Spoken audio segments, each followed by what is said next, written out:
one of our panelists is running a little bit late, so I'm going to pretend to be Bryce O'Connor, but I refuse to shave my head. I'm not that dedicated to the role.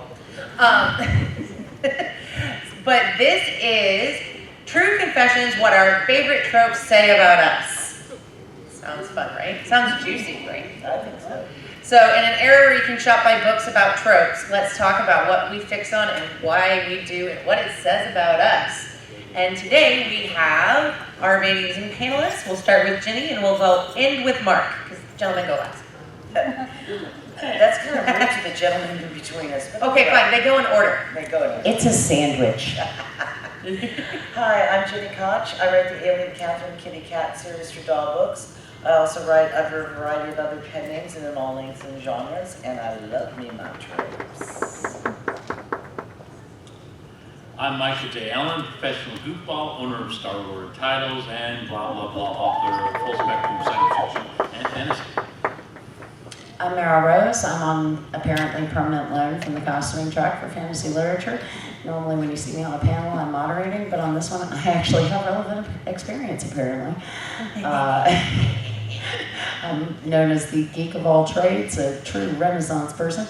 So I have a bachelor's and a master's degree in psychology, and I am also a certified diagnostician. So when we are diagnosing what your tropes say about you, my diagnoses are not actually legal and binding. Thank you. This is not a medical panel. We are not treating anybody. We are not mocking anybody. We're just having fun. I am not here to give medical advice, although I will point you in the direction of a good therapist. I am Jennifer Blackstream. I write the Blood Prince, Blood Realm, and Blood Trail series, fantasy romance, and urban fantasy. I also have a bachelor's and master's in psychology. I am not a qualified diagnostician, but I'm very judgy. Jen and I get to be the two judgy, what's on this panel. So we're just going to make aggressive eye contact periodically. Right. I mean, she actually, There are plenty of she sheets wore up the front. witch's hat. I should have worn my witch's hat. We could have been the My two daughter judgy witches. assures me witches and scientists are the same thing. I think she's probably right. So my name is Marc Edelheit. I write science fiction and fantasy, primarily known for Tigers, Kara Saga. I have a book coming out with Hatchet, or Hachette, however you want to pronounce it. Hachette. Marc, bring that I was microphone closer corrected. to I was your actually mouth. corrected by one of my publishers, and then another one told me the opposite sounded. Wait, But- what? What? Bring the microphone closer. Bring the mic. It's Yeah. your friend. They say it different ways. It's like See, a they're- keyboard. So it's a French Hachette. company, but Hachette. my acquisition editor is English, so he says it one way, and then Says it the wrong way on yeah. purpose. Yeah, He yeah. also- Now, are there any he also Cajuns probably involved in says this? Because zebra. that would be said completely differently. Hachette, Yeah. yeah. Hachette. But I've heard it like 6 different ways, so whatever floats your boat. But Hachette, I've honey. got a book coming out on the 13th with them called Off Midway Station. It's absolutely fantastic. And they loved it so much they actually bought the film rights. So I'm pretty thrilled. Wow. Yeah. And we brought books to give away. I'm like a drug dealer, so I don't have any of the Off Midway Station. We already gave those away. But I've got fantasy and science fiction here. So if you want a good read after we're done, come up and grab one. And as I said, I'm like a drug dealer. The first one's on me, the next one's on you. And what does that say about him? That he has very expensive school tuition. Yes.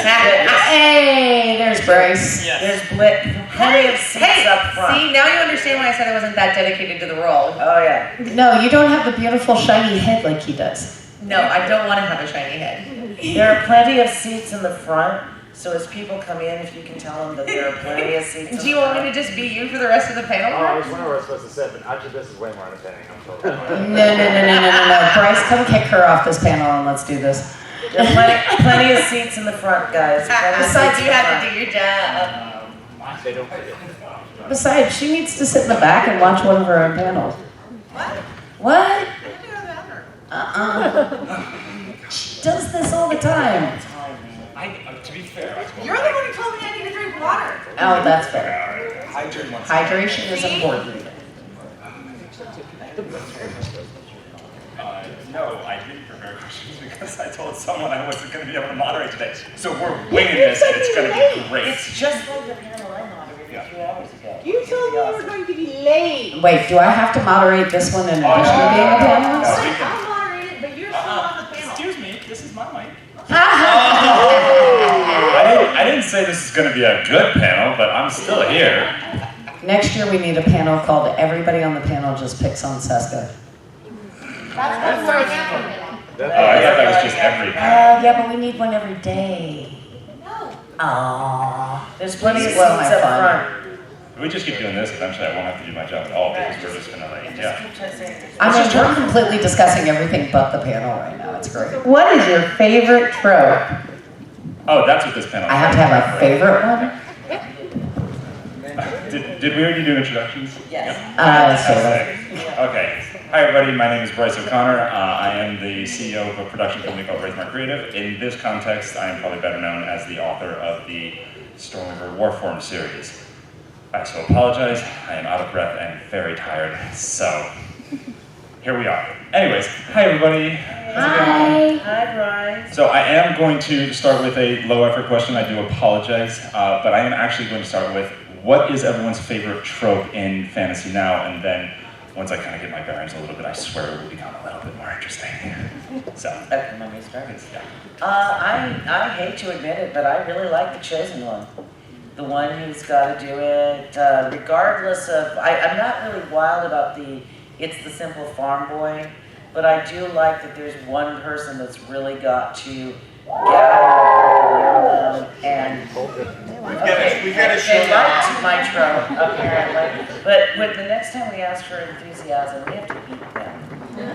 Oh, I don't think we can have a problem with I that. hope not, but I think they're overcompensating. I think they, I think every time they cheer, everybody in here should cheer louder. that's a I trope like in it. and of itself, I like isn't it. it? I like it. So anyway, I like that the chosen person has to find the right team around them, but still ultimately is that character who has to, with the help of the others, make it. So I'm a big chosen one fan. I am very excited about a fish out of water. There's nothing like throwing a character into a situation where you got no idea what's going on, what's going to come at him next, and making him scramble. I'm actually a huge fan of the anti-hero. The guy that, maybe doesn't necessarily think of himself as a hero, makes questionable decisions, walks that gray line, maybe treads a little bit on the black, and in the end comes through. But yeah, I'm a big fan of the anti-hero. All right, help me out. What's it called? When the good guy and their villain have to work together, but it's like a temporary situation. Something. Friend. Yeah, like Yeah, similar to that. There's something Strangers. happens that they have to unite Yeah, because yeah. it's bad for Yeah. both of them. Yeah. Forced proximity. Like, forced proximity. Yeah, So that's it's more romance, but I'll allow it. I like the reluctant chosen one. He knows what he's got to do, or she knows what she's got to do, but they don't want to do it. And there's no choice. They're like boxed in, and circumstances require them to make it happen. I like that when you combine it with the perpetually annoyed character. Yes. Yes. You start out, they're already like, you know what, I'm already behind. What do you want? Yes. I was like, I'm I there love for that. that. Or my favorite is one of my main characters, Steiger. He doesn't tolerate fools like me, and he's surrounded by them, and he has to do something that's unique. Really rise to the challenge above the incompetent people around him, and he just doesn't tolerate it. So that's actually a really good transition to I have a good question. Oh no. You guys were talking about some combos of tropes, and this is a little bit more complicated, so I'm sorry to put you guys on the spot, but do you guys find a cool combination of tropes that you guys find to either be really successful in your writing or in something that you have read? Is there kind of a combo there that you guys like? Yeah, actually, with the anti-hero, and this actually goes somewhat to the psychology of it. Anybody here fans of Deadpool? Oh, absolutely. Yeah, okay. Is All right, anybody so, here not a fan of Deadpool? yeah, thank you. All right. We now have about 23 seats, just so. And none of them are wearing the brown pants. Anyway, no, I'm... By the way, who thought in the latest Deadpool that Hugh Jackman played the best version of Wolverine? Absolutely. Yeah. 100%. I married a Deadpool, and I knew it when I married him. What does that say about me? Well, that's a whole other psychological analysis. But the fun combo of the anti-hero when it plays out with Deadpool is, you got a guy who sometimes actively wants to be the hero, like we saw in the most recent movie and in the comic book arc.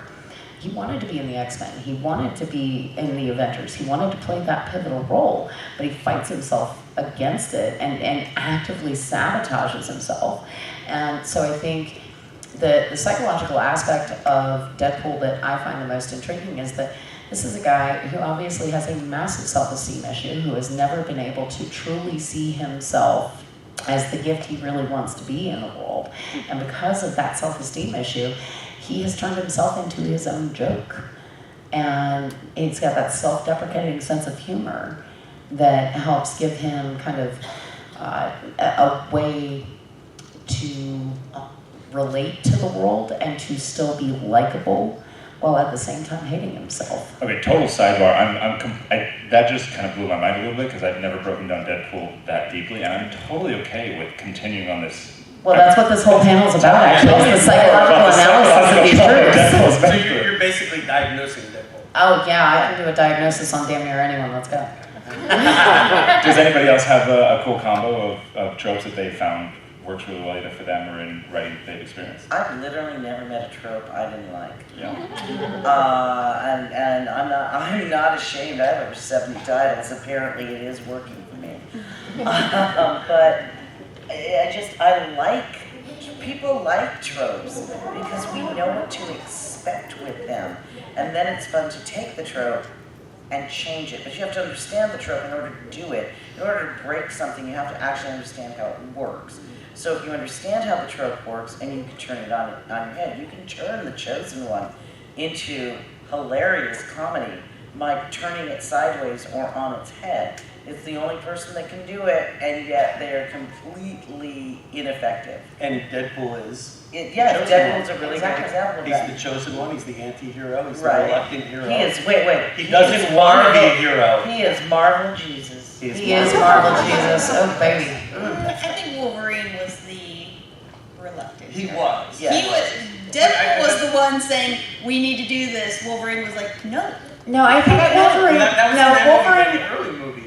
Yeah, but Wolverine was he was the redemption arc. This was the Wolverine that had destroyed his universe. Yes. Like, the X-Men had died because of his inaction. Because he didn't step up. And so, we see him in the beginning of the movie, and he really, he hates himself. He is drinking to forget everything. He is engaging in addiction because he has no ties to the world in any way, shape, or form. He is literally destroying everything around him, to the extent that when Deadpool comes in and is like, "You're coming with me," he goes, and not to spoil the movie, but falls flat on his back, right? He actually knocks himself out to avoid it because he doesn't believe there's a way for him to redeem himself. Absolutely right. Yeah, I'm really starting to wish I'd seen this movie and not a blind joke this time. Yeah, Michael, do you have? So, without spoiling the movie, because I think we need to avoid talking anymore, otherwise we get into the psychology of all the characters. We haven't even touched on the Calvary yet. Right, I know, there's so much. I would pay to watch that movie. It's a great movie. This panel is going to, I feel like we're going to loop to Deadpool at some point every time. But okay, so Michael, do you have a combo of tropes that you've enjoyed? I like the Chosen One. I particularly like the reluctant Chosen One, and it still works with Fish Out of Water. But I guess there's not a trope I haven't used. I've seen I totally garbled that. But I mean, what's better than the Chosen One who's not only reticent, but just absolutely unwilling? Yeah. That's just a whole lot of fun. And then maybe you throw in a side character that's a fish out of water that has to, basically be the dog for Inspector Gadget, or the Hong Kong Fooey's assistant, where he's got to do all the work because the Chosen One won't touch it. And then you turn it into the Smurfs and, give Azrael a redemption arc as the fish out of water. We can do that. No, so you mentioned. What about Gargamel? I don't think you can redeem Gargamel. I'm sure if you write hard enough you could. Alternate universe, Marc. Marvel, you know, I could see that. the multiverse. Yeah, I could see that. He could be a a Loki. nice Gargamel, No, he could be a Loki. like a nice bull. Yeah. Gargamel. You guys are gonna All right, I start expect writing to your see own that story. mashup next year. This is how all stories got written actually, like they just start Yeah, talking. we just start spitballing. It's actually only half a joke, honestly. But, so, Michael, you had mentioned, you just said that you like the chosen one who's kind of reluctant. And what's interesting about that comment specifically for me is that I have a really hard time writing that trope personally. My characters are like basically Mary Sue's a little bit too much sometimes, and I'm just like, this guy's really good and it's fun and go. Do you guys find that there are any tropes that you wish you were better at writing, that you wish that you could explore a little bit more efficiently? Is this something you guys ever come across? Oh, this is the modesty question. There's no modesty on this panel. This is a trap Are question, any of you ladies guys and really gentlemen. modest? No. Oh, okay. We're all gonna go along, great. Bryce, everybody on this panel is exceptionally good at what they do. That's right. Yeah, I agree. There's always room for improvement in anything you do and everything you do. I think the most important thing when you're doing is that you don't want to get stale. You don't want to get trapped in what I like to call Iron Man 2. It's just a bigger, better Iron Man, okay? That movie is not as good as it could be because it just went, hey, you know, they had a big suit, now it's more suits. There's not, if you don't mix it up for your characters, they're not going to have, it's by your second or third book or installment or whatever. There's nothing new. We all know, yes, you can beat a dragon, okay. Oh, look, it's 2 dragons, right? You have to have something more that changes it around, or you're not, you can't carry on. You'll get bored, the characters will get bored, and your readers will really get bored, and then you won't have them anymore. I think that's one of the reasons why psychology plays into tropes so much, because you've got to reach through psychology to your reader to grab them to you. And, you know, that requires some personal growth. I mean, your readers have gone through personal growth. They're reading the book, they want a well fleshed out character that has some sort of arc with the, you know, so the character and the trope have to work together in that way. I think the character needs to grow as well, and that's part of the problem with Iron Man 2.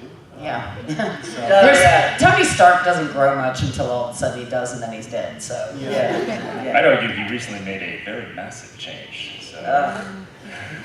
What did they bring him back into the Marvel Cinematic Universe? And I He's missed coming it? in. Yeah. Yes, that's true. I did hear that. Oh my god. Okay, wait. Is he Poll playing of the room. Doom or something like that? It's He's gonna. playing Victor Von Doom. Yeah. Poll of the room, who's excited, show of hands, who's excited to see Robert Downey Jr. as Victor Von Doom? I'm gonna go on record as saying this is the worst And casting show of decision. hands, who just went, when I said ugh, went ugh with me.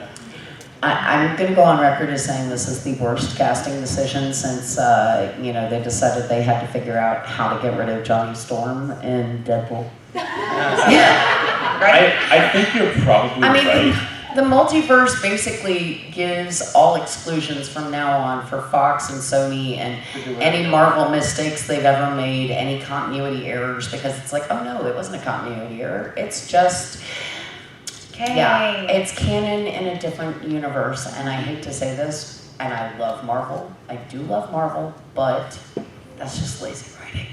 I think you're probably right, but to be completely honest, I have high hopes because of how well I think he was cast as Iron Man. And yes, there's obviously a lot of money there, but I am holding out hope that this is kind of a special exception compared to recent developments in that space because I really, really like With Iron the Man. exception of Deadpool and Wolverine, they've had a bunch of flops. They have, and I'm telling you. And I can tell you what it is you get the writers in the room, they come up with something great, and then you get the producers in there, you get these guys, these executives, that they want to put their stamp on it, and they throw out a suggestion, and then, oh yeah, that's cool, let's do that, and then they're watering down what these amazing writers put together for a story until you have something that's absolutely crap. So Well, that's- and until they send it to the production studios where we look at it and go, okay, that's great, but not realistic. That's great, but it's over your budget, and that's great, but there's no way in hell the technology exists to do that yet.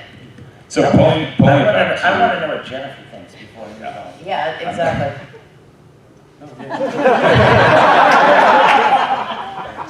Put her on the spot. About tropes or about So- Victor Von Doom? Whichever, hon, whichever you want to talk about. I am assured that Victor Von Doom is quite a drama queen, and I want to see RDJ give that a shot, because He's a drama queen. once again, I feel like they hired him to play himself. So, but I was never attached to Victor Von Doom, so this isn't that's my character. How dare you not do what I would have done? I like the Chosen One, Reluctant Hero, because that is how you get a perpetually annoyed character. Wolverine, Deadpool Wolverine. Wolverine was perpetually annoyed. Agreed. So talking about Marvel, actually, we're going to transition this right back to tropes. So we're talking about things that Marvel has struggled with. Do you guys believe in the tired trope? Have you guys seen stuff that has been explored a little too thoroughly? Or I apparently am on the minority of the panel here, where I think it's always possible to tap into a trope again, as long as you find a way to kind of dial it. So can you guys kind of give me your thoughts on the tired trope and exploring stuff maybe a little too thoroughly in a space? Well, I mean, I agree with you. Anything can be overdone, anything can be tired. That's what I was saying. You know, if you lean in on a trope, that's fine, but you have to know, hey, I did that, and I did that again, and maybe I need to do that differently. There's ways to do a reluctant hero and a perpetually annoyed character do not have to be the same. Okay, you can make them different. The plucky comic relief doesn't have to be the same plucky comic relief every book. You can have one, but they can pluck in a different way. So thank you for laughing at that. Whoever laughed at that. And so anything can be tired. Okay, anything. You can run a joke into the ground. And I always know when I do it because my editor comes back and says, it's run on too long. And I'll cut usually 4 lines and we're good.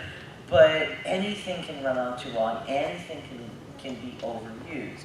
So I think it's just having the awareness that even though I love the reluctant hero, or I love the perpetually annoyed character, or I love the chosen one, maybe I have to mix that up in a different format or a different recipe amount this time to keep it interesting for everyone.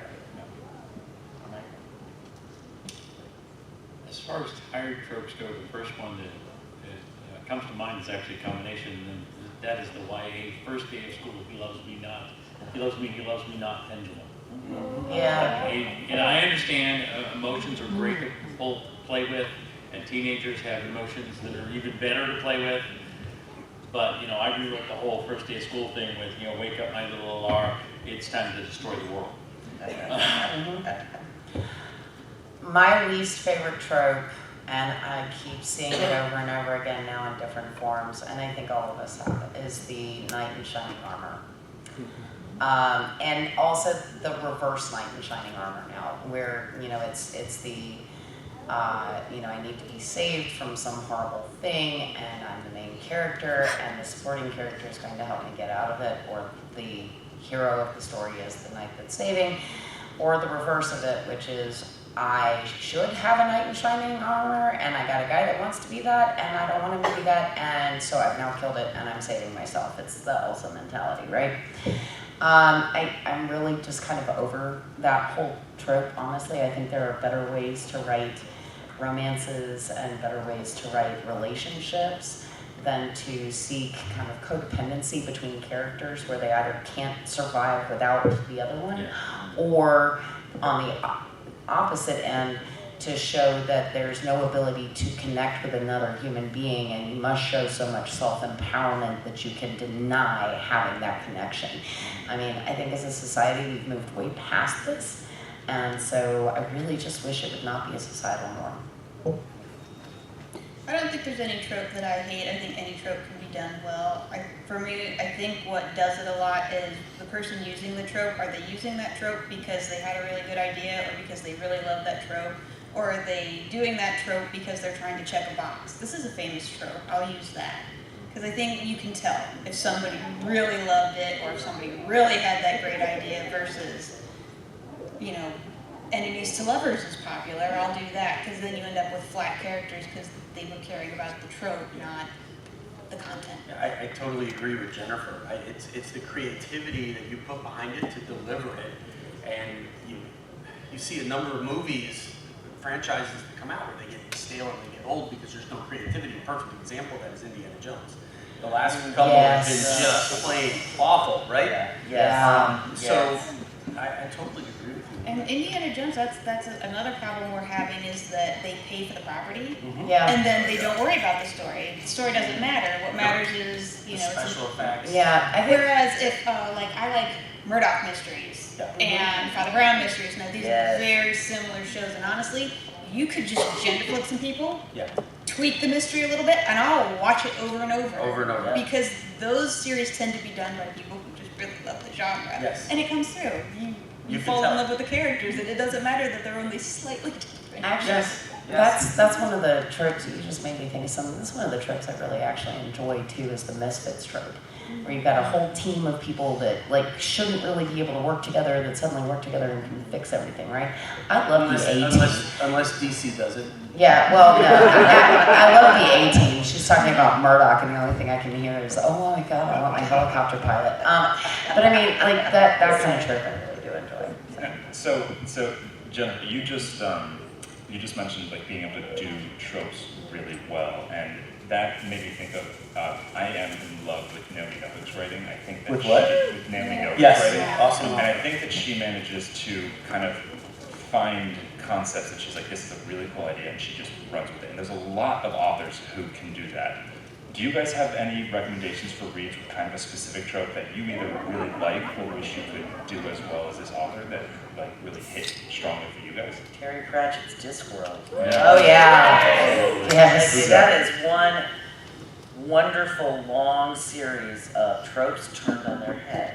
Yeah. And turned sideways and turned upside down, and don't I wish I could write as well as Terry Pratchett, I do. But I mean, he was a master, and he was great at it, and I can't, if you somehow have not read Discworld, I cannot recommend it highly enough. Fabulous, fabulous series. Mike? I can't top that because I absolutely agree with the Discworld. As far as recommended reading goes, it's got to be one of the top. Yeah, I'm going to concur on Discworld. I think the only other thing I can come up with is the long journey trope, right? So, Tad Williams Good wrote, author. Tail Chaser's Song. Yeah. And if you guys haven't read Ted Williams, you're missing out. yeah, Tail Chaser's Song is actually the book that I fell in love with first in the fantasy genre. I think my mom put a copy of it in my hands when I was like 6. And it's still my go-to. Like, I'm having a hard day, whatever, I pick that book up. I didn't even realize it was fantasy. Oh, it's I know it's it is, but when I read it, it was just yeah, so good. and for those of you who know nothing about this, if you're a cat person, especially if you're a crazy cat lady, kids or not, Tail Chaser's Song is for you because it's all about cats and a wonderful journey from a cat's perspective. And Tail Chaser, Freddy Tail Chaser, is an orange tabby cat, and it's just phenomenal. It's great. So yeah, I mean, I wish I could write tropes in that way because I love the long journey trope. But he just does it so well. I actually almost feel like he did it better than the Hawk. Okay, I'm disappearing under the table now. I love the amateur sleuth. I love the variety I get in there. You've got your Father Brown types that are like, no, I like a puzzle, you know, and go after it. And then you've got Jessie Fletcher, Murder, She Wrote, where she's like, oh, no, I'm not a police officer. I couldn't possibly solve this murder. Murder on the Orient Please, Express. Jessica, I've never solved a murder before, says the chief of police. And then she's slowly giving hints to the chief of police, like, of course, I'm not a cop.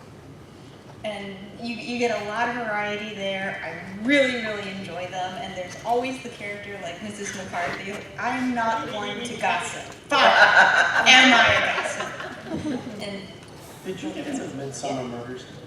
okay, so Midsummer Murders, they weren't bad. I did watch like all 21, 22 seasons, but there was a disjointedness among the characters that was, like if I'd been watching them on DVD, I'd have been going through like, I missed a disc. I know I missed a disc. Anybody else here watch Midsummer Murders? Okay. Like the one deputy that kissed the detective's daughter, and we never saw him again. Yeah. I was like, okay, he's gone. Now he came back, so I know he's not dead. Yeah. But yeah, we never talked about it again, and they did a lot of interpersonal things that happened, and I'm like, oh, can't wait to see how this plays out. And then it doesn't. And they're like, that would be nice, but we're not going to do that. How they set up the murders and they went about investigating them. That was, Absolutely fascinating. it was almost like, And they were some of the so- Star they were so Trek, it polite. was different writers, Yes. and they're like, I'm not going to watch the other ones, I'm going to do my own. I think they may have done that with, Yeah. like, no, Seth, I'm gonna these write two my need own their own history. panel next year. We got off track, but You know what? I saw all of you, when she said it was okay, sure, I watched 21 seasons, some of you went, what? I'm a cozy mystery girl, just like you. And it's like, yeah, I watch Father Brown over and over and over again, Shakespeare and Hathaway. Oh, You know, I can't believe they love it. canceled that. Right, I miss know, I'm still Sebastian. pissed. Dude, I So love Death in Paradise, by now in season 1,000,001, it's the same, my husband's like, we saw them in season 1 and season 4 and season 7. I'm like, yeah, they're recycling the script, I don't watch these things, they're comfort food. But I love the first one in Death in Paradise because he was annoyed. all He was the time perpetually by annoyed. everything. Yes. So should we talk about what the And the perpetual bubbling fish out of annoyance water. It says I'm really annoyed most of the time. you know what I Very love about like the Midsummer Murders? As I'm watching the show or one of the other shows with Jessica or whatever, it's like, who would want to live in this town where everybody's dying? Right? No, my favorite is with Murdoch Mysteries because they call it Toronto the Good. Oh, Like there's an awful lot of murders in Toronto the Good. I love letting these things go for a little while, especially because you get to see like what is feeding the writers and what is really getting them like excited and stuff. But if we're gonna pull it back just a little bit here for a second. Wait, I just wanna Sometimes say, it's the stupidest stuff. No, it's But great. I It's want to great. say running away that with every cozy mystery belongs in fantasy literature because come on. It's a total fantasy. Okay, it's a total fantasy. Yeah. So I'm going to ask kind of a selfish question because I have a lot of trouble getting in Pratchett. I've tried multiple times. It is something I really want to do, and I have not managed it. So for one, I want to ask you guys, each individually, if you are a fan of Pratchett, where to start. But I also want to tie this into one of my favorite things is the turning it on its head. And sometimes you can do that really comically and really just directly like Pratchett manages, and sometimes, so I'm going to stick with Temeraire and Novik's work. So yes, so this is a little bit of a spoiler, I apologize, but it's not huge. So Temeraire, the main character, starts with the classic like knight in shining armor, a little bit misogynistic, but over the course of 9 books, this man develops an understanding of the value of women in military and the value of women in society that he did not have earlier. And so over time, Naomi Novik manages to turn this on its head and create this amazing kind of like lesson throughout this that has a lot of societal impact. So first I want to know, where should I try to start on Pratchett? And also, can you guys just talk a little bit more about like the aspects of the value of turning tropes on their head when you have that ability or that opportunity? Okay, well, first of all, I'm going to say that there's no author that everybody likes 100%. I started with the very first book, The Color of Magic, and then The Light Fantastic, Equal Rights and more, okay? I am a completist. I start at the first book, and I go to the end. These became my favorite books instantly. I give them to my husband, also a big reader. He reads through book 6, looks at me, goes, "Can I stop now?" And I'm like, what do you mean? Because I hate these books. I'm like, why? Because I don't find them funny. So I mean, Pratchett is an acquired taste for some people. It is, and so here's the honest thing: if you can't get into it, stop trying. Yeah, don't Okay, force it yourself. drives me nuts when people say, "Well, the first several books suck." No, they don't. Okay, they're. The first 2, I watched them because I grew up reading that poem, so I got every day. I got every reference right. Younger So, people, I would say start with like Small Gods, one of the pretty. Small Gods. my first That's what Small Gods is the most. Yes. To me, Small Gods is a standalone book, Yeah. and I think it's one of the best takes on organized religion you will ever read. That's the book I would say you should try to read. If you don't like that one, just give it up. Yeah, if you don't, it doesn't even matter. That one has so much important commentary on religion, on religious thoughts, and it's hilarious. That's the book I would say if you're going to read one, read Small Gods. Okay, but it's in the early middle, but if it doesn't work for you, It doesn't have to. There are there are millions of books out there. It doesn't matter if you don't like it. It doesn't make you. I hate Doctor Who. Okay. Yeah, Yeah, I mean, and you have to agree to disagree. No, she and I have to agree to disagree on Doctor Who, but I support what she's saying 100% because, to be quite honest, you know, I think there's this idea that if you're a fantasy writer, if you're, you know, a fantasy reader, there are these standards and greats that you have to like, that you have to read their materials to be able to speak on a level that other people will understand, or be able to write at a level that other people will be able to understand, because the people that came before, of course, wrote these tropes, and maybe they wrote them the best. But here's reality. Everybody's different, and you bring things into your genre that other people have never tried before, or that maybe they've tried but they haven't done it in the same way. You have your own footprint, you have your own voice, and using that is just as important as acknowledging that the people that came before maybe you don't like, and that's all right. Yeah, I already got in a little bit of trouble by saying I have trouble with Pratchett. I have tried reading The Lord of the Rings 14 times. Oh, I can't. Tolkien is a hard read. I can't do it. I can't. I was so grateful to the movies because now my husband can never say, "But you should really read it ever again." No, I can't read it. you But wanna what I start was a going to fight say about around Doctor Who, I hate it. I don't care that y'all love it. Yeah, no, Just exactly. stop trying Disagree to disagree. make me like it. Yeah. I don't try to make you like Pratchett or Firefly. Don't try to make me like Doctor. I mean, I'm just gonna say this. Who loves Game of Thrones, the TV show? Until the end. Who has actually made it through the entirety of the books in one attempt? Oh, some of y'all are lying. I am just not even kidding.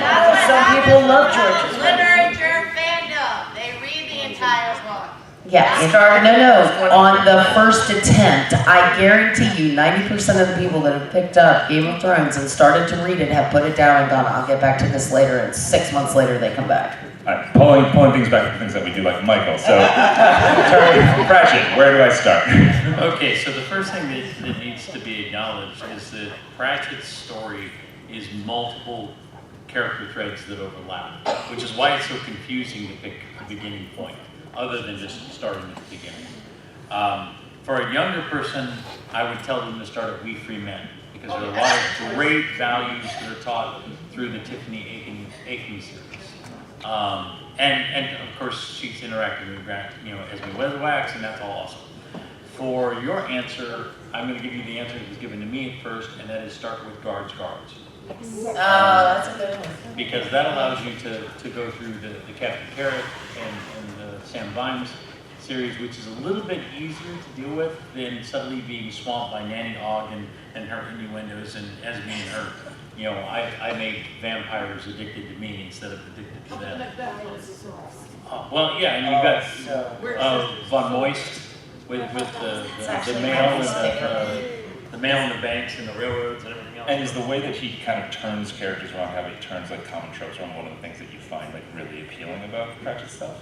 Well, Pratchett, I don't know. I say this knowing nothing about Pratchett's writing, so I'm hoping that's a correct answer. Okay. It's less, in my opinion, and it is only my opinion, less turning tropes in the head for Pratchett than it is the satire and the subtlety of the political commentary.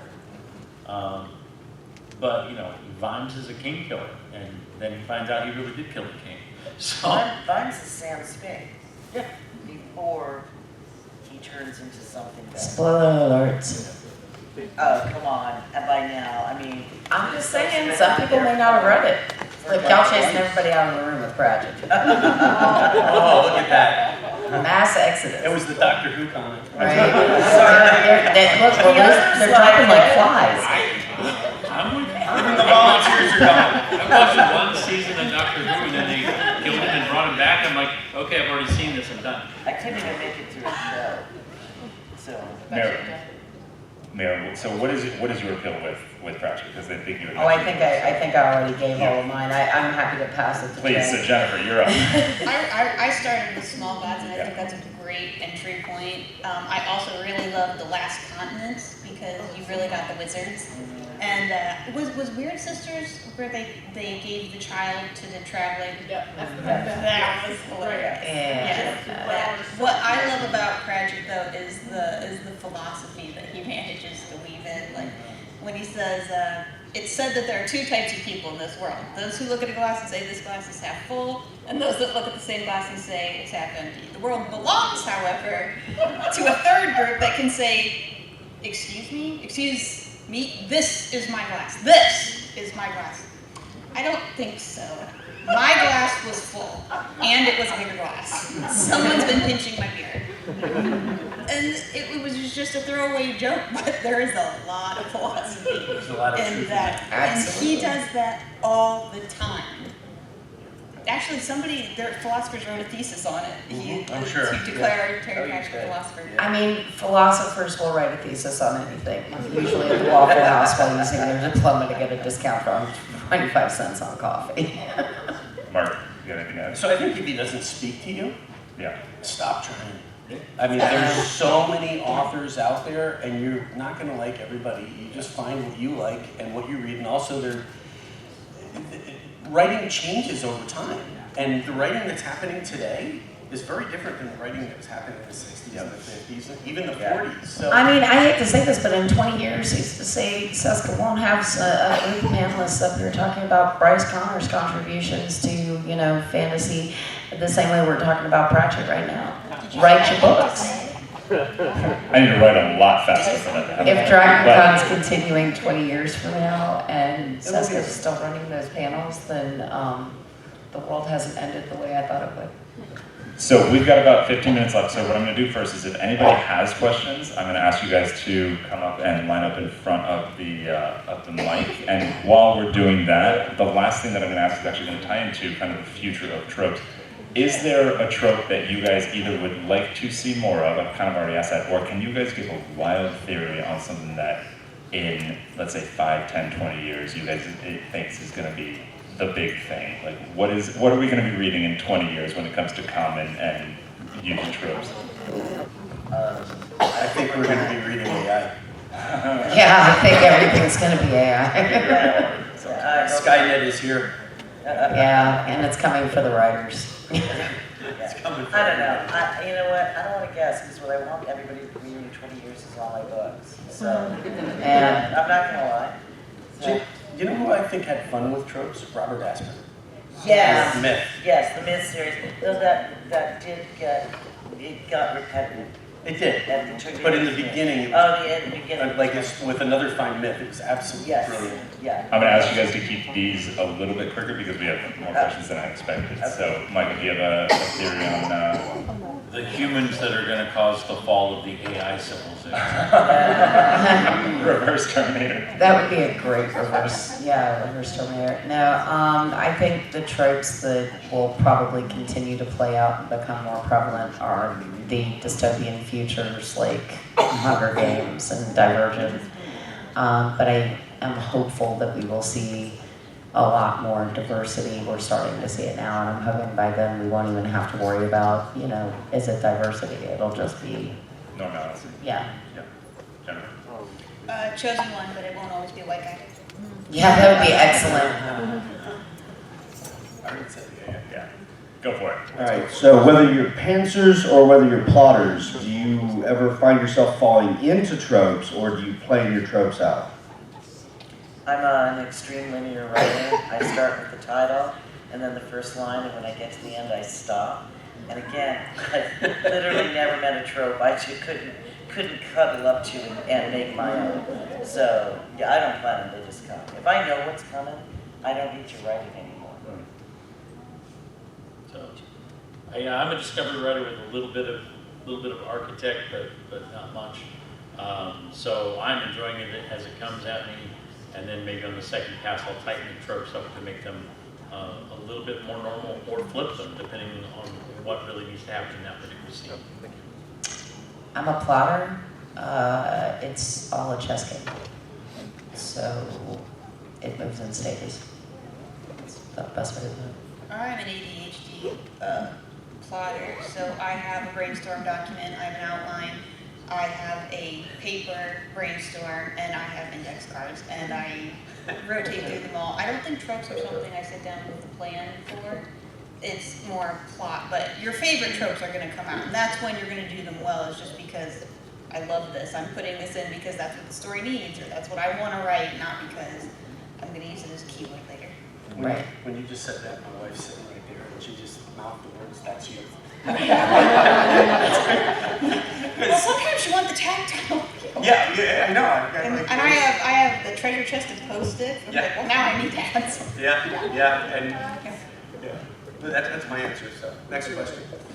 Yeah, there's my favorite trope, which I haven't heard anybody talk about yet, is found family. Is what? I found family. Yeah. I am a big sucker for found family tropes, so Steven Universe, Owl House, those cozy medias that bring that in. I want to hear what you guys feel about that. And then also I see like found family in a lot of like religious trauma tropes, particularly like in deconstructions of Catholicism. So like a la the Locked Tomb series, or even Brent Weeks' Lightbringer series. Love seeing like people have to struggle face to face and like with their deity, and kind of deconstruct that. So just would love to hear your thoughts on both of those tropes. I write it so constantly, I don't even think of it as a trope. Literally, my characters will probably have family, but they'll also have found family. And I just do this in everything, including short stories, to the point where literally I've said, I've never met a trope I didn't like. I forget that it's a trope. So found family to me indicates that they're in the writer's past or in the story that's being presented in the character's past, we're going to have abandonment issues, that someone did not have strong connections with their family. We may see signs of reactive attachment disorder, things of that nature, or possibly neurodivergence in the characters that indicates an inability to connect or a denial of that connection from direct family members. And I think that also plays into the religious deconstruction, because in so many uses of that trope, the religion is the reason for that disconnection, right? And so I think we see that more against institutionalized religions, especially when it comes to Catholicism or very large megachurches and some of the Christian religions, because of the fact that they are so judgmental and so difficult, that you have a character whose arc involves the rebellion against that and finding those family members. So, the psychological analysis of that is therapy, seek therapy. I'm gonna disagree. I do a lot of found family. I have an amazing family. I'm super close. Like, if we went I'm on not a saying family, it's you, I'm just saying the characters. Yeah, like you've got that in the character background. nope. Nope. I think a lot of my characters, sometimes you have the really strong family bonds, and that allows you to create really strong friendships that feel very much like family. I think we all have that friend that has the great family life, and you're not a friend. You become family. You get invited to the family gatherings and stuff. So I do think that it is very rewarding to read it when they come from a harsh background and they don't have it, and you're like, you can be part of my family. We'll love you. We also all have siblings we fight with. And when I'm not getting along with my brother, that's when I love that trope. Some of us are only children. So I like the found family too. I've got, in the Karis saga, there are two elves that are married, and they end up attaching themselves to the main character, Karis, and become part of his family in a way. Even though it's not really mentioned with it, he's taking care of them. They form this really strong bond. But I mean, they went through a lot of trauma to get there, and the family keeps growing, which makes it fascinating to me. So, Go for it. So we touched on it with enemies to lovers, but I was wondering for like romantic subplots, if you have any favorite tropes for that, like enemies to lovers or friends to lovers, things like that. I will tell you the trope I hate. Yeah. Okay. Yeah. The brooding asshole is who you should pick. I hate that trope, and I will not use it. The only time the brooding asshole gets a chick, it's a secondary character, and she finally gets. I hate what that teaches people. someone who treats you like a jerk is the love of your life, but the person who treats you well and cares about you and is fun and funny and supportive, oh, you don't want them. They actually care about you. You want someone who can't possibly ever be kind or nice until the last possible moment. Yeah. So I hate that. I hate that. I'm going to let Michael answer real quick because he hasn't. Are we favorite or hate? You get Whatever that. you did. Okay, You did favorite. you did hate. I like forced proximity. I like the cooking pot. But I kind of also like the hair and glasses thing. The hair and glasses girl. Oh, she takes up, lets down her hair. And I specifically said things to the girl because I like it the other way. I like the Clark Kent is really the Superman, if you want to put it that way. You know, the guy that doesn't have a self-esteem. Yeah. Yes. Sorry. Jen and I were just discussing the broken lovers trope. So basically the broken lovers, the idea that, you have to fix the person that you're with, right? Because they have some sort of deficit or something. We were just discussing. Go ahead, make your point, because I think you make a really good point. I have serious control issues. Very much, I'm going to take care of everybody. So in my relationship, if Jim is unhappy, I can't be happy. I need to cheer him up. I need to, and you can't. You can't take responsibility. So I've learned the phrase, like you say, insert whatever name. These are Jim's emotions, and I don't have to feel them. And the broken lovers thing, it's like, oh no, you absolutely should. You can help him. Yep. Only you can help him. You need to put down whatever you're doing and help them. And Otherwise, see, you don't That care. would be a really good take if you swapped in like a Kathy Bates kind Oh, God. I'm gonna fix you. Are we writing horror? Isn't that's the purpose of the Saw movies, right? No, I'm not a fan of the broken lovers, but I see it in a lot of things because I think it's something that's very relatable where, all of us have experienced this where we've had a relationship that maybe didn't go so well and we question what we did and what we could have done to fix things or what was wrong with the other person and how we could have fixed them or whatever. And so, I think that's a trope that people like to play on. It drives me a little batty, but I can see it. So while we pull the next person forward, I'm also going to add that if you are a writer out there or you're a hopeful writer, it is okay to explore these and it's okay to mess them up and it's okay to do them wrong because everything that they just said about I don't like these, I also don't like them and I did them in a book and I didn't do it well and people friggin' let me know. So It's a learning please go for it. experience. Okay, speaking only of books, I'm interested more in books than in other types of media for this.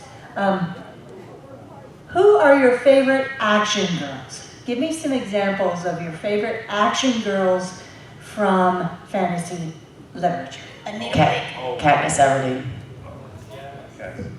Really? Okay, go ahead. Oh, can I go? Yeah. Kara, Kaylin and Kara from Sword of Truth.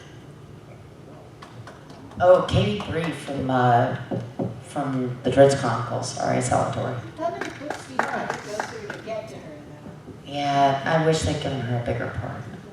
Yeah. Jennifer? What? Sorry, I didn't see my favorite. Okay. I'm forgetting the last name, but it's Nell from Faith Hunter's Soul series. Oh, yeah. Oh, Ingram. Ingram, yes, thank you. I just finished it. Oh, Triss from Divergent. I like the girls from the Watch, Pratchett's Watch. Oh, Yeah. Shirley Littlebottom. Yeah. All the girls. For me, I am so terrible because she's one of my favorite characters ever, and I'm completely blanking on her name, but it's the main character of the Skullman series. So someone help me out here. Galadriel. Galadriel, yes, yes, absolutely. Yeah, next question. What is your opinion on the trope of the Paragon hero? Too close to Mary Sue. Yeah. Yeah. Mara looks like she has Somebody thoughts. who's perfect is not interesting. I mean, I have a whole psychological analysis, but I don't Every want to do it. character, especially your main character, should have flaws. It doesn't have to be a horrible flaw, but it should be a flaw. Because perfect people don't really exist. So if there's this absolute paragon of virtue, they become very boring. They stop being three-dimensional and become two-dimensional. Yeah, I think that's the biggest problem with Paragon Hero, right? When you put somebody up on a pedestal and you find out that they've got, they actually have feet of clay, it's not stone at all, and right? So when you've got this hero built up, it has to be perfect and is always perfect, and it's just so unrealistic. It's fun to make that kind of character fall. It's fun to break them, yes, but And then rebuild them. but that's the redemption arc. And they're not If Paragon you do it heroes right, at it that works. point. Yeah, exactly. They're not Paragon But you know, heroes. like you look at Robert Jordan, right? One of the things that he did right with his universe is he made all his characters flawed and interesting. Well, I mean, the flaws are what make characters interesting. Yeah, exactly. You have to have multifaceted characters, but, oh, I'm sorry. No, he's just, Oh, okay, sorry. yeah. I saw David's hand go up, I'm like, oh, I need to shush now. So we're against it. So we're against it. I mean, I just want to see characters have more fleshed out personalities, more psychology, more Superman, development for than just the two-sided, oh, they're excellent, they're perfect. You know. Would Superman be considered one? Yes. Originally, yes, but Originally, yeah. I But don't even. Homelander makes more sense. Homelander's great. Homelander is one of the most disturbing villains that I have ever watched. Hold it up. Fair. Yeah, good point. We're not going to How go about there. Wonder Woman? That's a good paragraph. What about Captain America? Batman is also sometimes considered a paragon. Batman is not. No. Batman is an anti-hero, my dear.